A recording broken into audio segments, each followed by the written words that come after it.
నమస్తే అండి.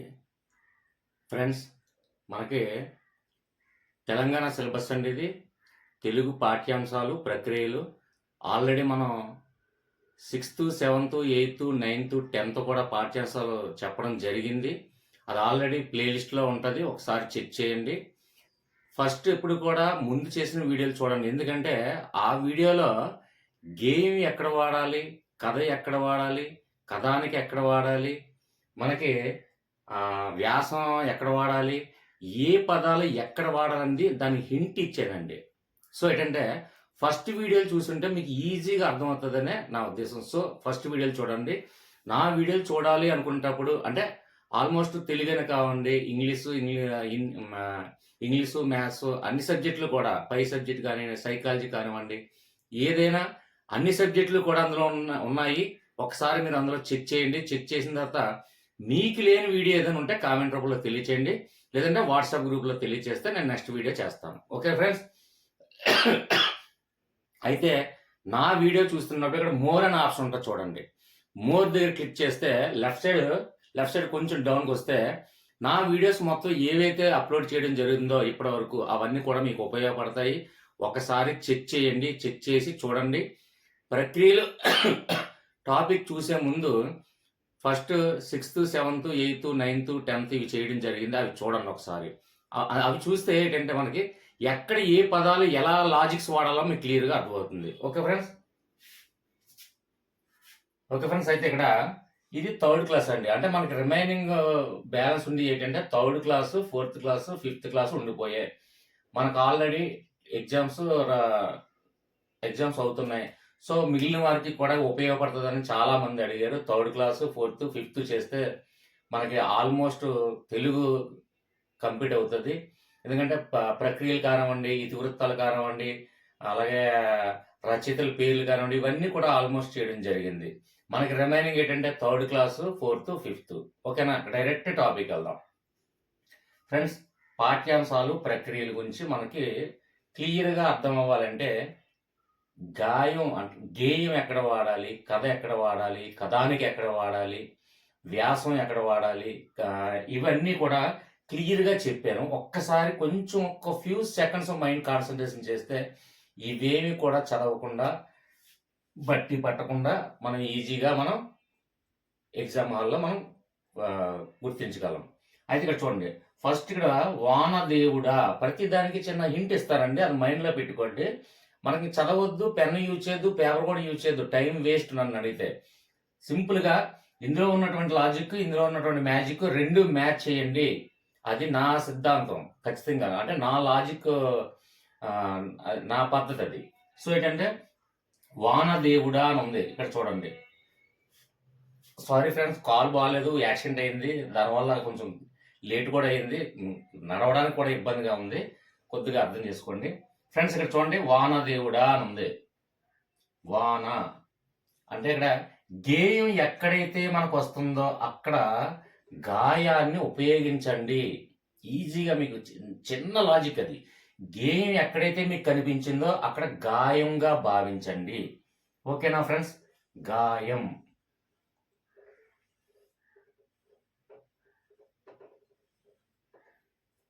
వానలు పడకపోతే రైతులు మనసు గాయంగా ఉంటుందండి. ఎందుకంటే వాళ్ళకి ఎన్నో గాయాలు, అప్పులు, అంటే వ్యవసాయం చేయడం కోసం అప్పులు చేయడం, రకరకాల, అలాగే మనం వింటూనే ఉన్నాం. రైతుల ఆత్మహత్యలు ఇవన్నీ కూడా దేనివల్ల అండి? వాళ్ళకి గాయాలు అవ్వడం వల్ల. గాయం అంటే ఏంటి? శరీరానికే కాదండి, మానసికంగా కూడా గాయాలైన రైతులు ఆత్మహత్య చేసుకోవడం జరుగుతుంది. వానలు పడకపోతే పంటలు పండవు, పంటలు పండకపోతే అప్పులు పెరుగుతాయి. దానివల్ల చాలా మంది రైతులు బాధపడడం జరుగుతుంది. అంటే వాళ్ళ మనసు గాయం తగులుతుంది అని ఒక కాన్సెప్ట్ మనకు లాజిక్ గుర్తు రావాలి. గేయం ఎక్కడ కనిపించినా మనకు ఆబ్జెక్ట్లో, ఎగ్జామ్ హాల్లో గేయం ఎక్కడ కనిపించినా అది గాయంగా భావించండి. ఓకేనా? ఇక్కడ వానలు పడకపోతే ఆటోమేటిక్గా గాయం అవుతుంది. ఎవరికి? రైతులకి. ఓకేనా? మానసికంగా మన రైతులకి గాయం జరుగుతుంది అని ఒక కాన్సెప్ట్, మనకు లాజిక్ అనేది మైండ్లోకి రావాలంతే. నెక్స్ట్ వన్ చూడండి, బాలభీముడు. బాలభీముడు ఆల్మోస్ట్ మనకు తెలియదు ఏముంది. బాలభీముడు అంటే మనం చాలా సినిమాల్లో చూసాం. అది కథ అని మనకు తెలుసు కాబట్టి ఇక్కడ మనకి లాజిక్ అవసరం లేదు. ఎక్కడైనా కథానిక కానీ కథనం కానీ వస్తే దానికి ఇంకా ఎక్స్ప్లెనేషన్ ఇస్తాను, ఆల్రెడీ ముందు ఇవ్వడం జరిగింది. కథకి కథానికకి తేడా ఏంటి, అలాగే కథనంకి తేడా ఏంటి అనేది నేను ఆల్మోస్ట్ ముందు వీడియోలో చేయడం జరిగింది. సింపుల్ లాజిక్స్ అండి అవన్నీ కూడా. అయితే ఇక్కడ బాలభీముడు అనేది కథ అనేది మనకి ఈజీగా తెలుసు, ఐడెంటిఫై చేసేస్తాం. ఎందుకంటే బాలభీముడు అనేది మనం చూసాం, బాలభారతం ఇవన్నీ, బాలభీముడు ఇవన్నీ కథలు కాబట్టి మనం చూసాం. దీనికి లాజిక్ అవసరంలే. నెక్స్ట్ వన్ చూడండి, అమ్మ. ఒకటి గుర్తుపెట్టుకోండి ఫ్రెండ్స్, అమ్మ, పిల్లలు, దూడలు, చిన్న చిన్న పక్షులు, ఇలాంటి సందర్భాలు వచ్చినప్పుడు ఎప్పుడు కూడా అది గాయమే. ఎందుకనేది నేను సింపుల్గా చెప్తాను. ఇక్కడ చూడండి, అమ్మ అంటే చూడండి, కన్నతల్లి మనసు ఎప్పుడు కూడా చిన్నపిల్లలకి ఏదన్నా గాయం అయితే కన్నతల్లి హృదయం తట్టుకోలేదు. అది వాస్తవం. ఎందుకంటే మన మన వాళ్ళు చూస్తూనే ఉన్నాం. మన పిల్లలే కావచ్చు, వాళ్ళకి ఏదైనా గాయాలైతే కన్నతల్లి మనసు తట్టుకోలేదండి. కాబట్టి ఇక్కడ గేయం అనగానే మనకి ఎప్పుడు ఏం గుర్తు రావాలి, గాయం అని గుర్తుపెట్టుకోండి. అది మాత్రం గుర్తుపెట్టుకోండి. చూడండి, గాయం ఎక్కడెక్కడ వస్తుందంటే దేశ స్వాతంత్రాలు కానీ, అలాగే చూడండి అమ్మ కానీ, పక్షులు కానీ, పిల్లలు కానీ, ఆవులు, దూడలు కానీ, ఇలాంటి సందర్భాలు వచ్చినప్పుడు గేయం కాస్త గాయంగా భావించాలి ఆ సందర్భాలు. ఎందుకంటే ఒక పిల్లలు ఉన్నాయి, తల్లి లేకపోతే పిల్లలు గాయం అవుతాయి, మనసు గాయం అవుతుంది. ఎందుకంటే ఎగ్జాంపుల్, ఒక తల్లిని తండ్రిని చూడకుండా చిన్నపిల్లలు ఉండలేరు, అది మనసుకు గాయం జరుగుతుంది. ఒక తల్లి మీద ప్రేమ, తండ్రి మీద ప్రేమ, ఏదైనా మొత్తానికి. అలాగే ఒక ఆవు, దూడ కావచ్చు, దూడపిల్ల తన ఆవు లేకపోతే తనకు మనసు గాయం అవుతుంది, తల్లి లేకపోతే గాయం అవుతుంది. అలాంటి సందర్భాలు మీరు మైండ్లో పెట్టుకోండి ఒక్కసారి, ఓకేనా? అయితే ఇక్కడ అమ్మ కనిపించిన వెంటనే ఇక్కడ పిల్లలకి గేయం అంటే నేనేం చెప్పాను, గాయము అని చెప్పాను. అంటే గాయము, తన తల్లి పిల్లలకి ఏదైనా గాయం జరిగితే తల్లి హృదయం తల్లడిల్లుతుంది, అది గుర్తుపెట్టుకోండి, ఓకేనా? నెక్స్ట్ దయా.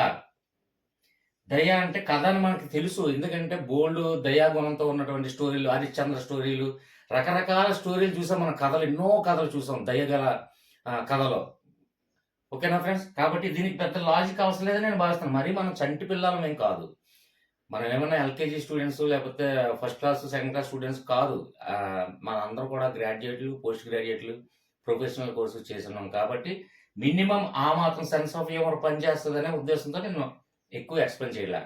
దయ అంటే దయగల స్టోరీస్, ఎన్నో కథలు, అనేక రకమైన కథలు చదివాం. హరిశ్చంద్ర కథలు, రకరకాల కథలు, దయ, జాలి, కర్ణుడి కథలు, ఇలాంటివన్నీ ఎన్నో చదివాం.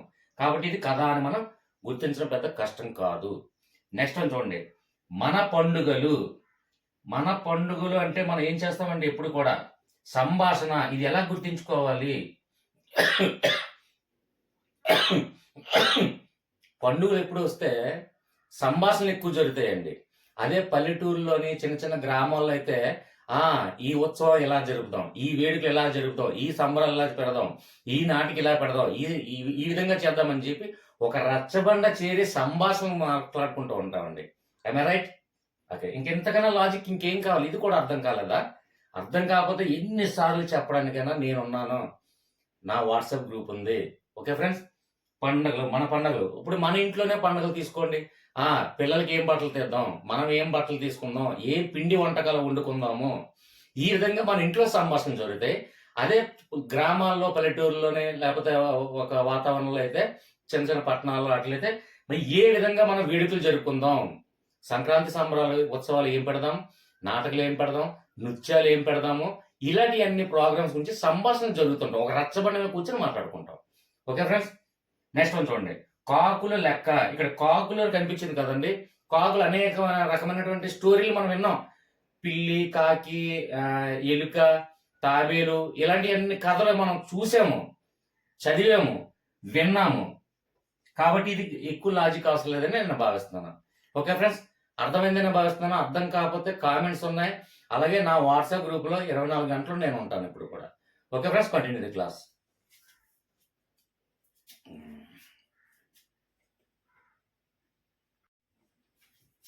ఓకే ఫ్రెండ్స్, నెక్స్ట్ వన్ చూడండి, లేగదూడ.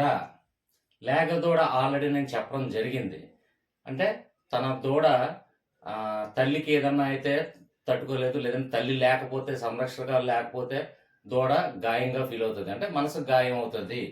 ఎందుకంటే పక్షులు, పిల్లలు, అది ఏ ప్రాణి అవ్వండి, చిన్నపిల్లలు కానివ్వండి, తల్లి అవనివ్వండి, ఏదైనా సరే ఆళ్ళు లేకపోతే వీళ్ళు గాయం తగిలితే వాళ్ళకి బాధ, వాళ్ళకి తగిలితే వీళ్ళకి గాయం అవుతుంది. అంటే ఇప్పుడు నా తల్లిదండ్రులు లేకపోతే నాకు గాయం ఎలాగవుతుందో అదే విధంగా ప్రతి పక్షులు కానివ్వండి, దూడలు కానివ్వండి, ఏదైనా మొత్తానికి తల్లి, పక్షులు, దూడలు ఇలాంటివి వచ్చిన సందర్భాల్లో గేయం కాస్త గాయంగా భావించండి. గేయం ఎక్కడున్నా గాయం అని నేను చెప్పడం జరిగింది. ఓకేనా ఫ్రెండ్స్? నెక్స్ట్ వన్ చూడండి. నీటి అందాలు.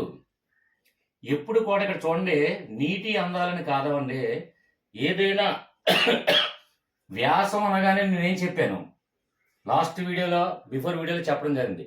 వ్యాసం ఎక్కడ కనపడినా వ్యాస రచన పోటీలు నిర్వహించబడును. ఎందుకంటే మన స్కూల్లో వ్యాస రచన పోటీలు అంటే ఏదైనా ఒక అందమైనవి కానివ్వండి, లేదంటే ఒక మహానుభావులు కానివ్వండి, ఇలాంటి సందర్భంలో వ్యాస రచన అని గుర్తు రావాలి మనకి. ఓకే ఫ్రెండ్స్, అంటే ఒక మహానుభావులు, మహాత్మా గాంధీ కానివ్వండి, డాక్టర్ బిఆర్ అంబేద్కర్ కానివ్వండి, లేదంటే ఏపీజే కలాం గారు కానివ్వండి, ఇలాంటి మహానుభావుల గురించి ఎప్పుడు కూడా వ్యాసరచన పోటీల్లో నిర్వహించడం జరుగుతుంది. అలాగే కొన్ని అందాలు, ప్రకృతి అందాలు కూడా మీరు వర్ణిస్తూ వ్యాసరచన పోటీలో పాల్గొనండి అని చెప్తాం. రైట్? అంటే ఎగ్జాంపుల్ నీటి అందాలు కానివ్వచ్చు, లేదంటే ఒక హిమాలయ పర్వతాలు కానివ్వచ్చు, లేదంటే సహజ సిద్ధంగా ఏర్పడినటువంటి బొర్రా గుహలు కానివ్వచ్చు, ఏదైనా ప్రకృతి అందాలు, ఇలాంటి సందర్భాల్లో కూడా వ్యాసరచన పోటీలు నిర్వహించడం జరుగుతుంది. మన స్కూల్లో చిన్నప్పుడు చదివే వచ్చాం, రాసే వచ్చాం కాబట్టి ఏదైనా ఒక చూడండి, ఆగస్ట్ 15 కానివ్వండి, లేదంటే ఏదైనా ఉత్సవాల సందర్భంలో కానివ్వండి, వ్యాసరచన పోటీలు పిల్లలకి ఏర్పాటు చేసి నెక్స్ట్ మీరు ఫ్యూచర్లో టీచర్లు అయిన తర్వాత ఖచ్చితంగా మీరు నిర్వహించాలని మనస్ఫూర్తిగా కోరుకుంటున్నాను. సో ఇక్కడ మనకి నీటి అందాలు అనగానే వ్యాసం ఎక్కడైతే కనిపిస్తుందో అక్కడ వ్యాసరచన పోటీలు మాత్రం గుర్తుపెట్టుకోండి. ఓకేనా? గేయం అంటే గాయం గుర్తు రావాలి, వ్యాసం అనగానే వ్యాసరచన పోటీలు అని మైండ్లోకి రావాలి, అది లాజిక్ అంతే. ఓకే ఫ్రెండ్స్, నెక్స్ట్ వన్ చూడండి. తోట తల్లి ఆల్రెడీ చెప్పడం జరిగింది. తల్లి అని ఎక్కడైనా కనిపించిందంటే గేయం కాస్త గాయం. ఎందుకంటే పిల్లలకి ఏదన్నా గాయం అయితే తల్లి హృదయం తల్లడిల్లుతుంది, మనకు తెలుసు. సో టైం వేస్ట్ చేయను. నెక్స్ట్ వన్ చూడండి. పక్షులు అంటే మనకి ఆల్రెడీ నేను చెప్పాను, అది పక్షులైనా, ఏదైనా జంతువులైనా, ప్రాణైనా, లేదంటే మన పిల్లలైనా, ఏదైనా సరే పిల్లలకి ఏదైనా గాయం జరిగితే తల్లి హృదయం తల్లడిల్లుతుంది. సో ఇది కూడా గాయము. గేయం ఎక్కడ కనిపించినా గాయం అనే మీకు రావాలి. ఓకే ఫ్రెండ్స్, నెక్స్ట్ వన్ చూడండి. మహాత్ముడు వ్యాసం అనగానే మనకి ఏ రావాలి? వ్యాసరచన పోటీలు. మహాత్ముడు అంటే ఎవరు? మహాత్ముడు అంటే మహాత్మా గాంధీ అనే కాదండి, మహానుభావులు ఎవరైనా మహాత్ములే.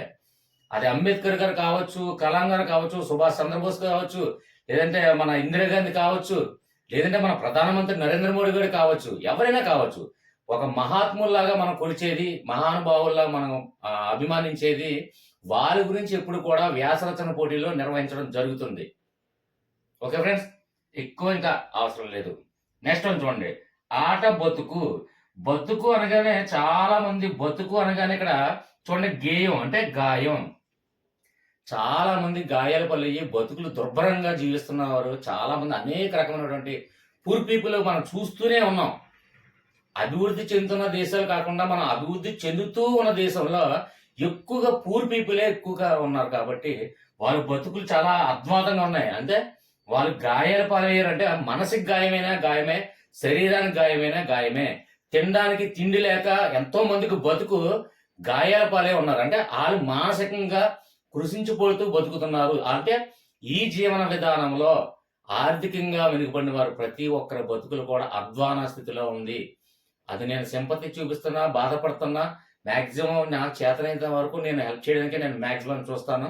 సో ఇక్కడ మనకి లాజిక్ ఏంటంటే గేయం అనగానే గాయాల పాలయ్యి బతుకులు చాలా జీవన విధానం అద్భుతంగా ఉంది అని ఒక ఐడియా రావాలి మనకి, అక్కడ లాజిక్. ఓకే ఫ్రెండ్, నెక్స్ట్ చెట్టు కోరిక. చెట్లు ఇవన్నీ ఏంటంటే చెట్లు సంబంధించినవన్నీ కూడా కథలే మాక్సిమం. ఎందుకంటే మర్రి చెట్టు కింద ఒక ఆత్మ ఉంది, ఇలాంటి సంథింగ్ చెట్టు కింద అక్కడ కొన్ని జీవులు నివసిస్తున్నాయి. ఇలాంటి ఎన్నో పంచతంత్ర కథల్లో మనం చెట్ల కింద చెట్లు త్వరలోనే మామిడి పళ్ళు పెట్టడం, ఒక పక్షులు గూడు పెట్టుకోవడం, ఇలాంటి ఎన్నో చిన్న చిన్ని పంచతంత్ర కథలు మన పిల్లలకు చెప్తూనే ఉన్నాం. సో ఇవన్నీ చూస్తాం. చెట్టు మనం చూసిన ఆ లాజిక్ ఆటోమేటిక్గా గుర్తు వస్తుంది ఫ్రెండ్స్. ఎందుకంటే ఇది పెద్ద కష్టమేం కాదు. ఒక గేయమో లేదంటే ఇప్పుడు మనకి ఎక్కడ కష్టాలు అవుతాయంటే కథకి, కథానికాకి, కథనంకి ఇలాంటి తేడాలు వచ్చాయనుకో, మూడు ఒకే దగ్గర ఉన్నాయంటే చిన్న కన్ఫ్యూజ్ అవుతారు. దానికి కూడా కన్ఫ్యూజన్ లేకుండా క్లియర్ ఎక్స్ప్లెనేషన్ చేశాను నేను బిఫోర్ వీడియోస్లో, ఒకసారి చూడండి. సో ఎక్కువ కాలయాపన చేయను, అర్థమైందని భావిస్తాను. నెక్స్ట్ వన్ కొబ్బరి బోండం. ఇది చిత్ర కథ, ఆల్రెడీ చిత్రం ఉంది. రాజేంద్ర ప్రసాద్ గారి మూవీ, చాలా కామెడీ మూవీ. కొబ్బరి బోండం అనే సినిమా ఉంది, అది చిత్రం ప్లస్ కథ, చిత్ర కథ. ఓకేనా? లాజిక్ మీకు ఇంకా దానికి అవసరం లేదు. రాజేంద్ర ప్రసాద్ గారి హిట్ మూవీ అది, కొబ్బరి బోండం మూవీ. చాలా కామెడీ ఉంటుంది, చాలా బాగుంటుంది కూడా. ఓకే ఫ్రెండ్స్, అంటే మనకి చూసండి లాజిక్ గుర్తొస్తే చాలు. నెక్స్ట్ వన్ 3rd క్లాస్ అయిపోయింది, 4th class 5th class continue చేద్దాం. ఓకే ఫ్రెండ్స్,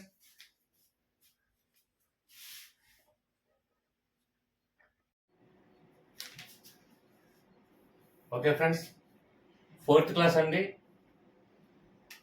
4th క్లాస్ చెప్పుకొని 5th క్లాస్ చెప్పుకుంటే మనకి మొత్తం 3rd క్లాస్ నుంచి 10th క్లాస్ వరకు పాఠ్యాంశాల ప్రక్రియలు కంప్లీట్ అయిపోయినట్టే. మీరు ప్లేలిస్ట్ చెక్ చేయండి, లేదంటే నా వీడియోస్ ఇక్కడ మోర్ క్లిక్ చేస్తే నా వీడియోస్ మొత్తం లిస్ట్ వస్తాయి. అందులో మొత్తం మీకు ఏవైతే వీడియోస్ ఉన్నాయో అవన్నీ చూడండి. ఫస్ట్ ఈ వీడియోస్ మాత్రం ఫస్ట్ మాత్రం బిఫోర్ వీడియోస్ చూస్తే మీకు ఈజీగా అర్థమవుతుందండి. ఎక్కడెక్కడ నేను ఏ లాజిక్స్ ఎలా ఉపయోగించాననేది మీకు అర్థమవుతుంది. ఓకే ఫ్రెండ్స్, ఇక డైరెక్ట్ తెలంగాణ వైభవం. గేయం ఎక్కడ కనిపించిందో మనకేం రావాలండి? గాయం అని గుర్తు రావాలని చెప్పాను. తెలంగాణ మనం ఎలా సాధించామండి? ఎన్నో గాయాలయ్యి, ఎంతో మంది అమరవీరుల వల్ల మనకి తెలంగాణ అనేది ఏర్పడడం జరిగింది. ఎంతమంది గాయాల పాలయ్యారో తెలంగాణ కోసం, తెలంగాణ సాధించడం కోసం ఎంతో మంది గాయాల పాలయ్యారు. సో ఇది ఒక చిన్న లాజిక్ ఉంటే సరిపోతుంది. నెక్స్ట్ వన్ చూడండి, పిల్లలారా రారండి.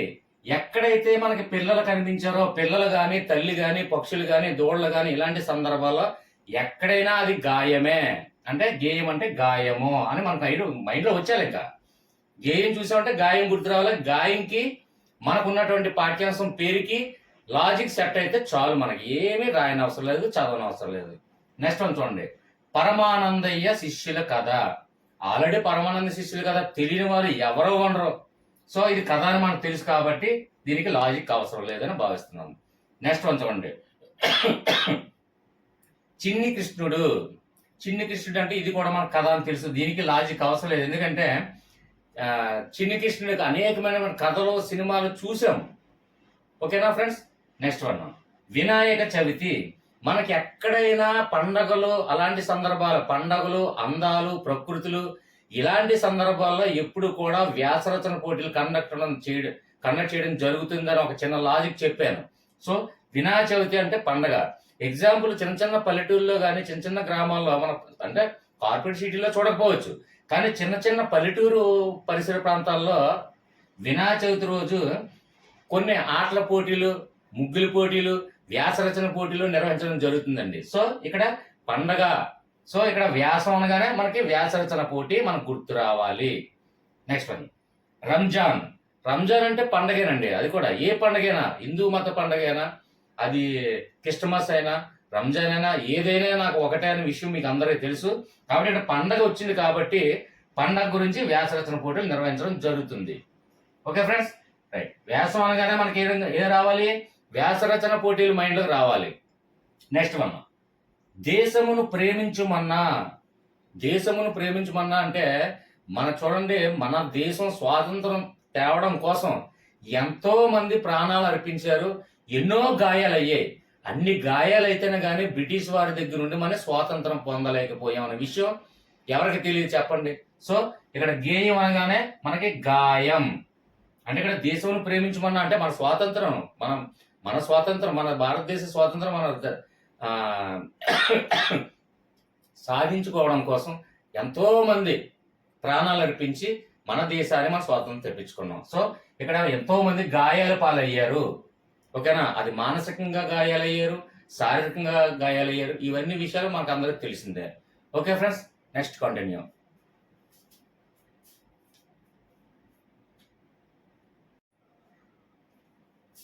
ఓకే ఫ్రెండ్స్, నెక్స్ట్ వన్ చూడండి. కళారత్నాలు. ఇది గేయం ఎలా అయింది సార్, ఇది ఎలా గుర్తుపెట్టుకోవాలంటే చూడండి, రత్నాలు అంటే మణులు మాణిక్యాలు మనం మెడలో వేసుకున్నటువంటి రత్నాలు కాదండి అక్కడ అర్థం. కళారత్నాలు అంటే వివిధ కళల్లో అత్యున్నత స్థాయి పొందిన వాళ్ళు అని అర్థం కళారత్నాలు అంటే. కాబట్టి ఇక్కడ గేయం అంటే అత్యున్నత స్థాయికి వెళ్ళాలంటే ఎన్నో గాయాలు అంటే ఎన్నో ఒడిదొడుకులు తట్టుకొని ఆ స్థాయికి చేరుకుంటారండి ఎవరైనా. అది చాలా మంది అది వివిధ కళల్లో అంటే ఆయా కళల్లో అది స్పోర్ట్స్ కావచ్చు, లేదంటే రచన కావచ్చు, లేదంటే సింగింగ్ కావచ్చు, డ్యాన్సింగ్ కావచ్చు, ఎవరైనా అత్యున్నత స్థాయిలో వెళ్ళాలంటే ఎన్నో గాయాలు దాటి వాళ్ళు ఆ స్థాయికి చేరుకుంటారు. కాబట్టి వాళ్ళని కళారత్నాలు అంటాం. అంతేగాని ఇక్కడ రత్నాలు అంటే మనం వేసుకున్నటువంటి మెడలో ధరించినటువంటి హారాలు, రత్నాలు, మణులు, మాణిక్యాలు కాదండి. కాబట్టి ఆ చిన్నది అంటే ఎందుకంటే నేను ఎందుకు కొద్దిగా ఎక్స్ప్లెనేషన్ ఎందుకు ఇస్తానంటే ఎగ్జామ్ హాల్లో నేను చెప్పిందనే అట్లీస్ట్ గుర్తొస్తుందేమో అని చిన్న ఆశ అంతే. కళారత్నాలు అంటే గేయం అంటే గాయం అని మనకు ఆల్రెడీ చెప్పుకున్నాం. కాబట్టి కళారత్నాలు ఆ స్థాయికి చేరుకోవడానికి ఎన్నో గాయాల పాలయ్యి ఆ స్థాయికి ఒడిదొడుకులు, గాయాలంటే అక్కడ ఒడిదొడుకులు అని అర్థం. గాయాల పాలవడం అంటే ఒడిదొడుకులు దాటుకొని ఆ స్థాయికి చేరుకోవడం అని అర్థం. ఓకే ఫ్రెండ్స్, అర్థమైందని భావిస్తాను. అర్థం కాకపోతే కామెంట్స్ ఉన్నాయి. అలాగే మన వాట్సాప్ గ్రూప్లో నిత్యం సబ్జెక్ట్ డిస్కషన్ అవుతుంది. అలాగే పోలింగ్, నెక్స్ట్ వీడియో ఏం చేయాలని పోలింగ్ పెట్టుకుంటాం, అందులో పార్టిసిపేట్ చేయండి. అలాగే సబ్జెక్ట్ డిస్కస్ చేయండి. మనకి ఏ సందేహాలు ఉన్నా ఆన్ ది స్పాట్లో ఆన్సర్ విత్ ఎక్స్ప్లెనేషన్ కూడా ఇవ్వడం జరుగుతుంది. మన గ్రూప్ సభ్యులు డిస్కస్ చేయడం జరుగుతుంది. ఎవరో అందులో ఆన్సర్ కానీ ఇవ్వకపోయినా ఎవరికైనా ఏదైనా డౌట్స్ ఉన్నా నేను అందులో పార్టిసిపేట్ చేసి ఖచ్చితంగా మీకు క్లియర్గా ఎక్స్ప్లెయిన్ చేస్తాను. ఏ సబ్జెక్ట్ అయినా మీ ఇష్టం. వాట్సాప్ గ్రూప్లో 24 గంటలు నైట్ 2 నుంచి 4 గంటల వరకు మధ్యలో ఎవరు ఏది మెసేజ్ పెట్టినా నేను రెస్పాండ్ అవుతాను. నేను చూసి బ్లూటిక్ వచ్చిందంటే మీకు ఆన్సర్ ఇచ్చినట్టే. Okay friends, next one. చిన్నారి కళ. ఇక్కడ చూడండి, చిన్నారి కళ. ఇక్కడ చిన్న పిల్లలు అని వస్తే మనం ఏమనుకున్నాం, గాయం అని అనుకున్నాం కదండి. ఇక్కడ చిన్న లాజిక్ చూడండి, చిన్నారి కళ. ఇక్కడ కథనంకి తేడా మీకు అర్థమైతే ఇది ఆటోమేటిక్గా చిన్నారి కళకి ఈజీగా మనం తేడా చెప్పగలం. ఎగ్జాంపుల్ చెప్తాను చూడండి.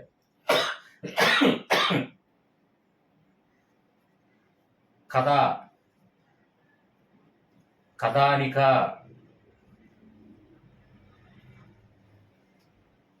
ఇప్పుడు సందర్భం వచ్చింది కాబట్టి కొంచెం చెప్తున్నాను, ఎక్స్ప్లెయిన్ చేస్తున్నాను.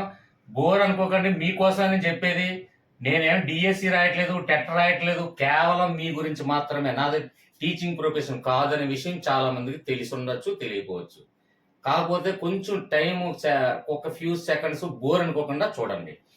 కథ అంటే అనేక పాత్రల చుట్టూ కథ అల్లుకోవడమే కథ అంటాం. ఇక్కడ కథానిక అంటే 2-3 పాత్రల చుట్టూ ఒక కథ స్టోరీ క్రియేట్ చేయబడుతుంది. అది కథానిక. కథకి కథానికే అదే తేడా. అంటే ఎగ్జాంపుల్, కథ అంటే మామూలుగా ఒక సినిమా స్టోరీ అనుకుందాం. ఇక్కడ కథానిక అంటే లేడీ ఓరియంటెడ్ మూవీ. అంటే 2-3 పాత్రల చుట్టే, ఒక హీరోయిన్ చుట్టూ, ఒక 2-3 పాత్రల చుట్టూ తిరుగుతుంది. కాబట్టి అది కథానిక. అక్కడ మనం గుర్తుపెట్టాలండి, చిన్న లాజిక్ క్యాచ్ చేయగలగాల. ఎందుకంటే మనం ఇప్పుడు లాజిక్ తో మనం ఎగ్జామ్ రాసినా రేపొద్దున కొన్ని వందల వేల మంది భవిష్యత్తులో మనం తీర్చిదిద్దే చేతులు మీ చేతుల్లో ఉన్నాయి. సో దానికి అర్థం మనకు తెలియాలి కాబట్టి నేను ఎక్స్ప్లెయిన్ చేస్తున్నాను. ఓకే ఫ్రెండ్స్, అయితే కథానిక అంటే 2-3 పాత్రల చుట్టూ తిరుగుతున్నదే కథానిక. కథ అంటే మనకు తెలుసు అనేక పాత్రల చుట్టూ తిరుగుతుంది. సో ఇక్కడ కథనం అంటే ఏంటంటే ఏదైనా మనం గట్టిగా బలంగా నమ్మితే, అంటే ఒక చిన్నపిల్లలకి ఒక పేరెంట్స్ కానివ్వండి, లేదంటే బామ్మ తాతయ్య కానివ్వండి, అరుగు మీద కూర్చోబెట్టి చంద్రుడు వెన్నెలుగా చూస్తూ ఏవో రకరకాల పాత స్టోరీలు, అంటే మీ తాతయ్య ఎలా చేశారు, మీ మామ ఎలా చేశారు, లేదంటే మహాత్మా గాంధీ గారు ఎలా చేశారు, లేదంటే ఒక ఛత్రపతి శివాజీ గారు ఎలా చేశారు, లేదంటే శ్రీకృష్ణదేవరాయలు ఎలా చేశారని చెప్తున్నప్పుడు అందులో బలంగా ఒక చిన్నారి మైండ్ ఆ కళలు ఊహించుకుంటూ ఇమాజిన్ చేసుకుంటాడండి. ఇది బలంగా ఇది నిజము అని నమ్ముతాడు. అంటే అది భ్రమ, అది నిజమా ఏంటి అని అర్థం కాదు. బట్ ఏంటంటే చిన్నారి కళ అంటే చిన్నపిల్లలు ఏంటంటే ఆ కళల్లో ఇమాజిన్ చేసుకుంటారు. ఇది నిజము. కొన్ని విషయాలు ఇంకా ఆలోచించండి, తాను అందులో ఊహించుకుంటారు. ఎగ్జాంపుల్ చంద్రముఖి మూవీ అంటే ఆ పాత్రలో నిజమని నమ్మి ఆ పాత్రలో ఇన్వాల్వ్ అవుతుంది. అర్థమైందనా? చంద్రముఖి సినిమా మీకు చూశారు కదా, రజనీకాంత్ మూవీ, జ్యోతిక మూవీ. అంటే ఆ పాత్ర నిజమని నమ్మి ఆ పాత్రలో తను ఇమాజిన్ చేసుకోవడమే అది కథనం అంటే. కథనం అంటే బలంగా నమ్మడం, అది నిజమని నమ్మడం. ఓకే ఫ్రెండ్స్, అర్థమైందని భావిస్తాను. కథకి, కథానికాకి, కథనంకి తేడా తెలిసిందా? ఈసారి మనకి ఈజీగా అర్థమవుతుంది. 2-3 పాత్రల చుట్టూ తిరిగితే కథానిక, అనేక పాత్రల చుట్టూ తిరిగితే కథ, అది నిజమని నమ్మితే కథనం. ఓకే ఫ్రెండ్స్, ఇప్పుడు మీకు అర్థమైంది అనుకుంటున్నాను. చిన్నారి కళకి, కథనంకి ఎలా సెట్ అయిందో అది. ఓకే, అర్థం కాకపోతే ఫ్రెండ్స్ కొన్ని 100 సార్లు అడిగినా నేను చిరాకు పడకుండా నేను చెప్తాను. వినే ఓపిక మీకు ఉండాలి.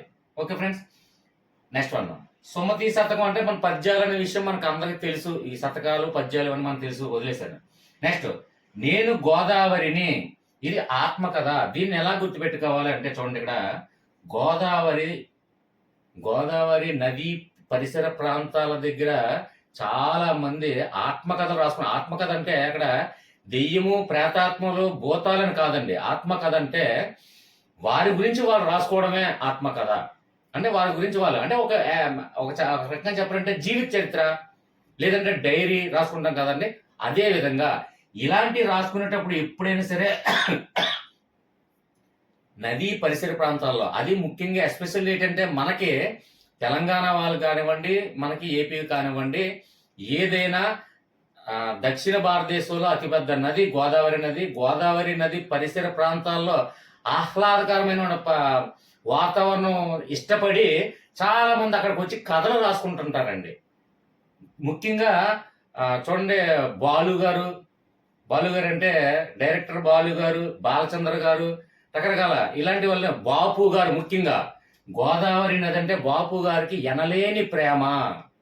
ఎందుకంటే గోదావరి నది ఒడ్డుల దగ్గరికి కూర్చొని కథలు రాసుకోవడం జరుగుతుంది. అది గోదావరి నది దగ్గరే షూటింగ్లు కూడా తీయడం జరిగేది. కాబట్టి బాపు గారు తీసినటువంటి మూవీ, బాపు గారి బొమ్మలు, బాపు గారి స్టోరీస్ ఇవన్నీ కూడా గోదావరి నది పరిసర ప్రాంతాల, ఆహ్లాదకరమైన పరిసర ప్రాంతాల్లో కథలు రాసుకోవడం జరిగింది. ఆత్మకథ అంటే అక్కడ ప్రేతాత్మ కథ కాదండి, అంటే జీవిత చరిత్రలు రాసుకోవడం కాదండి, వారి యొక్క స్టోరీలు, వారి యొక్క వ్యక్తిగత స్టోరీస్ రాసుకోవడం కాదండి, ఇలాంటివి. ఓకేనా ఫ్రెండ్స్, అర్థమైందని భావిస్తాను. ఇక్కడ గోదావరి చూసినట్టే మనకి ఇంకా ఓకే అని కాన్ఫిడెంట్ గా మనం పెట్టగలగాల. నెక్స్ట్ వన్, ఎలుక విందు. ఇక్కడ చూడండి, ఇది కథతో పాటు గేయ కథ అని ఉంది. మరి ఇక్కడ కన్ఫ్యూజ్ లేకుండా ఇక్కడ ఏంటంటే చూడండి, ఎలుక విందు, ఎలుక పిల్లి అనగానే ఆటోమేటిక్ గా మనకు కథలో అని మనకు తెలుసు. టామ్ అండ్ జెర్రీ, ఎలుక పిల్లి కథలు, అనేక కథలు మనం చూసాము. ఇప్పటికీ మన పిల్లలు చూస్తూనే ఉంటారు కార్టూన్స్ లో. సో అది కథ అని మనకు తెలుసు. మరి ఇక్కడ గేయం అని ఉందంటే ఎలుక విందు. ఎలుక విందు అంటే ఎవరికండి విందు? పిల్లికి విందు. పిల్లికి ఎలుక దొరికింది అనుకోండి, విందుగా భోజనం చేస్తుంది. కాబట్టి ఇది ఎలుక గాయపడుతుంది, అంటే బాధపడుతూ పిల్లికి దొరుకుతుంది. కాబట్టి ఇక్కడ గేయ కథ అని మనకు లాజిక్ మనకు గుర్తు రావాలి. ఓకే ఫ్రెండ్స్, ఎలుక చూసాము అంటే ఎలుక పిల్లి కథ, విందు అనగానే ఎలుక పిల్లి దొరికింది అనుకోండి, పిల్లికి విందే భోజనం. ఓకే ఫ్రెండ్స్, కాబట్టి ఇది బాధపడుతున్నటువంటి కథ, అంటే ఎలుక బాధపడుతున్నటువంటి కథ అన్న లాజిక్ మనకు గుర్తు రావాలి. చిన్నదే కూడా కన్ఫ్యూజ్ అవ్వకుండా ఉండాలనే ఉద్దేశంతో, తాపత్రంతోనే ఎక్కువ ఎక్స్ప్లెయిన్ చేస్తున్నాను. ఓకే ఫ్రెండ్స్, నెక్స్ట్ వన్ చూడండి, పంట సిరి. ఇక్కడ గేయం అనగానే మనకి గాయం అని గుర్తు రావాలి. అలాగే పంటలు సరిగా పండకపోతే రైతుల హృదయం తల్లడిల్లిపోతుంది, అంటే గాయాల పాలవుతారు అని అర్థం. గాయం అంటే ఆల్రెడీ గాయం అంటే ఆల్రెడీ చెప్పడం కూడా జరిగింది. అక్కడ శరీరానికే కాదండి, మానసికంగా గాయమే. కాబట్టి ఇక్కడ పంటలు సరిగా పండకపోతే ఒక రైతుల హృదయాలు గాయం అవుతాయి. Okay friends, right. నెక్స్ట్, బొమ్మ గుర్రము. బొమ్మ గుర్రం అనగా మనకి ఏం గుర్తు రావాలండి? కీలు గుర్రం అని గుర్తొస్తే చాలు. బొమ్మ గుర్రం, ఇవన్నీ కథలు చిన్నపిల్లలకి మన కీలు గుర్రం కథలు, ఈ బొమ్మ గుర్రం కథలు, ఈ గుర్రం కథలు, అనేక రకమైన గుర్రాల మీద రాజులు వెళ్ళాం, ఇలాంటి కథలు ఎన్నో చిన్నపిల్లలు నేను పడుకున్న పెట్టేటప్పుడు నిద్రించేటప్పుడు ఖచ్చితంగా పిల్లలకి గుర్రాల మీద రాజులు వెళ్ళాలి, ఇలాంటి కథలు, అనేక రకమైన కథలు, మనం విఠలాచార్య సినిమాలో చూసిన కథలు, ఇవన్నీ చిన్నపిల్లలు చెప్తుంటాం. వాళ్ళకి చిన్నపిల్లలకి అలాంటి కథలు చెప్తేనే ఎంతో అట్రాక్ట్ అవుతారు. సో బొమ్మ గుర్రం కానీ మనకు ఆటోమేటిక్గా కథ అని గుర్తు రావాలి. ఓకే ఫ్రెండ్స్, అర్థమైందని భావిస్తున్నాను. నెక్స్ట్ పాయింట్,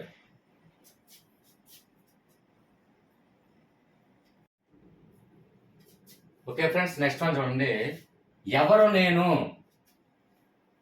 నేను అని ఎప్పుడు అడుగుతామండి అంటే మనకి మైండ్కి గాయమైనప్పుడు, అంటే మెంటల్గా అప్సెట్ అయినప్పుడు నేను ఎవరిని అంటే నాకే తెలియదు, నేను ఎవరినో మర్చిపోయాను, మెంటల్గా అప్సెట్ అయిపోయాను. అంటే ఎగ్జాంపుల్ చూడండి, గజనీ మూవీ చూడండి, నేను ఎవరిని నాకే తెలియదు.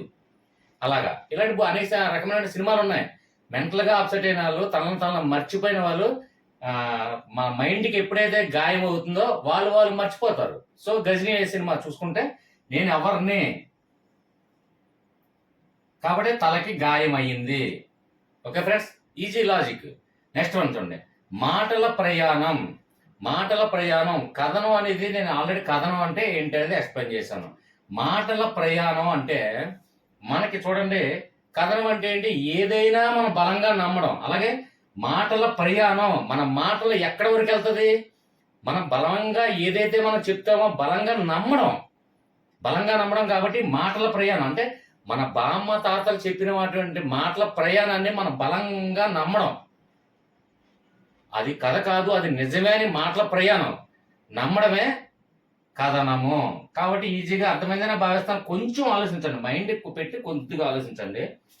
ఓకే ఫ్రెండ్స్, అయితే Telangana syllabus 3rd class 4th class చెప్పడం జరిగింది. 5th క్లాసు PDF నా దగ్గర లేదు. సో ఎవరైనా మన వాట్సాప్ గ్రూప్లో సభ్యులు 5th క్లాసు PDF నాకు షేర్ చేస్తే అది కూడా యాడ్ చేస్తాను, లేదంటే నెక్స్ట్ వీడియోలో చేద్దాం. ఎందుకంటే మరీ లెంత్ ఎక్కువైపోతే మీరే కామెంట్ చెప్తారు, సార్ చాలా లెంతీగా ఉందండి, మేము చూడడానికి ఇబ్బందికరంగా ఉంది అని నెగిటివ్ కామెంట్ చేస్తారు. ఆ అవకాశం మీకు ఇవ్వడం ఎందుకులే అని చెప్పేసి 5th క్లాస్ ఒక్కటే మనకి బ్యాలెన్స్ ఉండిపోయింది. అది PDF లేదు నా దగ్గర. ఎవరన్నా కామెంట్లో తెలియచేయండి, నాకు 5th క్లాస్ కూడా కావాలి సార్ అంటే 5th క్లాస్ ఒకటి చేస్తే కంప్లీట్ అయిపోయినట్టు ఆల్మోస్ట్. ఎందుకంటే తెలంగాణ 3rd క్లాస్ నుంచి 10th క్లాస్ వరకు ఇతివృత్తాలు చేయడం జరిగింది, పాఠ్యాంశాలు రచయితలు కూడా చేయడం జరిగింది. ఇక నెక్స్ట్ ఏంటంటే మనకి ఈ ప్రక్రియలు అనేది ఏంటంటే 6th 7th 8th 9th 10th చేయడం జరిగింది. ఇప్పుడు 3rd క్లాసు 4th క్లాస్ చేరింది. రిమైనింగ్ బ్యాలెన్స్ అంటే ఒకటే 5th క్లాస్ ఒకటే ఉండిపోయింది. 5th క్లాస్ PDF ఎవరైనా మన వాట్సాప్ గ్రూప్లో పంపించినట్లయితే డెఫినెట్గా అది చేస్తాను. అలాగే కామెంట్లో దయచేసి పాజిటివ్ కామెంట్స్ ఇస్తారని ఆశిస్తున్నాను. నాకు మీరు ఇచ్చే సపోర్ట్ ఏమైనా ఉంటే, ఏమీ ఆశించట్లేదు, ఒక్క కామెంట్స్, పాజిటివ్ కామెంట్స్ ఇవ్వండి. అలాగే లైక్ చేయండి, సబ్స్క్రైబ్ చేయండి. నెక్స్ట్ ఇంకో విషయం ఒక్కటే ఫ్రెండ్స్, నెక్స్ట్ ఏ టాపిక్ చేయాలనేది మన వాట్సాప్ గ్రూప్లో డిస్కస్ చేద్దాం. నెక్స్ట్ అలాగే పోలింగ్ కండక్ట్ చేద్దాం. అలాగే చాలా మందికి ఏంటంటే ఉన్నటువంటి డౌట్స్, సార్ ఈ వీడియోస్ లేవండి, ఆ వీడియోస్ లేవంటున్నారు. ఏ వీడియోస్, ఏ టాపిక్స్, ఏ సబ్జెక్టులు కావాలన్నా మన వాట్సాప్ గ్రూప్లో, అది కూడా ముఖ్యంగా ఇక్కడ చూడండి సబ్స్క్రైబ్ బటన్ ఉంటుంది. సబ్స్క్రైబ్ బటన్ పక్కన జాయిన్ బటన్ అని ఉంది చూడండి. జాయిన్ దగ్గర క్లిక్ చేసి, జాయిన్ బటన్లో మీరు క్లిక్ చేసి మెంబర్షిప్ తీసుకున్న వారైతే ఖచ్చితంగా ఇక్కడ డిస్క్రిప్షన్లో వాట్సాప్ లింక్ ఇవ్వడం జరిగింది. వాట్సాప్ లింక్ ద్వారా నాకు మెసేజ్ పెడితే మీరు ఏ టాపిక్ కావాలన్నా, ఏ సబ్జెక్ట్ కావాలన్నా నెక్స్ట్ వీడియో మీకు ప్రిఫరెన్స్ ఇవ్వడం జరుగుతుంది. అది మాత్రం గుర్తుపెట్టుకోండి. నెక్స్ట్ జాయిన్ బటన్ ద్వారా జాయిన్ అవ్వడం మాత్రమే వాట్సాప్ మాత్రం రండి. Please request, my humble request. ఎందుకంటే కొంతమంది బాధ్యత లేకుండా జాయిన్ అవ్వడం, లెఫ్ట్ అవ్వడం, జాయిన్ అవ్వడం, లెఫ్ట్ అవ్వడం వల్ల కొంతమందికి ఇబ్బందికరంగా ఉంది. కొంతమంది ఏంటంటే టైంపాస్ కోసం జాయిన్ అవుతున్నారు. కొంతమంది ఏంటంటే ఎక్కువ మంది, నాకు లిమిటెడ్ నెంబర్స్ దాటిపోతే నేను కమ్యూనిటీ నుంచి మెసేజ్ చేయడం నాకు ఇబ్బందికరంగా ఉంటుంది. కాబట్టి ఈ ప్రాబ్లమ్స్ అన్ని మీరు ఆలోచించి, అది కూడా నేను వేలల్లోని 100లోని ఫీజులు నేను ఏం అడగలేదు. జాయిన్ బటన్ ద్వారా జాయిన్ అవ్వండి. రేపు పొద్దున్న నేను మోడల్ పేపర్స్ రిలీజ్ చేసేటప్పుడు అది జాయిన్ బటన్ ద్వారా జాయిన్ అవ్వడానికి మాత్రమే ఓపెన్ అవుతాయి. అది మాత్రం గుర్తుపెట్టుకోండి. ఓకే ఫ్రెండ్స్, దయచేసి వీడియో నచ్చినట్లయితే నా సపోర్ట్ చేస్తారని. నాకు ఒక 5 days 1 week అవుతుంది యాక్సిడెంట్ అయ్యి. దెబ్బలు ఆటోమేటిక్గా చేతులకి ఇవన్నీ దెబ్బలు తగ్గిపోయి కాలుకు ఉన్నది అది నడవడానికి చాలా ఇబ్బందికరంగా ఉంది. అయినా మీకోసం, ఎందుకంటే టెట్ ఎగ్జామ్స్ అవుతున్నాయి కాబట్టి దయచేసి మీ గురించి ఆలోచించాను కాబట్టి దయచేసి నాకు సబ్స్క్రైబ్ చేయండి. అలాగే జాయిన్ బటన్ ద్వారా క్లిక్ చేయండి. అలాగే కొంచెం పాజిటివ్ కామెంట్, అలాగే లైక్ బటన్ ప్రెస్ చేయండి ప్లీజ్. ఒక్క సెకండ్ ఆగండి, లైక్ చేసి కామెంట్ చేసి వెళ్ళండి. ఓకే ఫ్రెండ్స్, 5th క్లాస్ కావాలంటే కామెంట్లో తెలియచేయండి. Bye friends, bye.